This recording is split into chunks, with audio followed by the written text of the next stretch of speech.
நாம் அனைவரும் எந்த ஒரு சூழ்நிலையிலும் விரைவில் விடை கிடைக்க வேண்டும் என்ற ஆவலில் இருக்கிறோம்.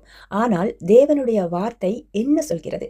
கர்த்தருக்கு காத்திரு, திடமனதாயிரு, அவர் உன் இருதயத்தை ஸ்திரப்படுத்துவார். கர்த்தருக்கே காத்திரு. இது சங்கீதம் 27:14 இருக்கிறது. கர்த்தருக்கு காத்திரு, திடமனதாயிரு, அவர் உன் இருதயத்தை ஸ்திரப்படுத்துவார். கர்த்தருக்கே காத்திரு. இந்த வசனம் தாவீது சொன்ன வார்த்தை. தாவீது ஒரு பெரிய ராஜா தான். ஆனால் ராஜ்யத்துக்கு முன்பாக அவன் ஒரு ஓடிச் செல்லும் மனிதனாகவே இருந்தான்.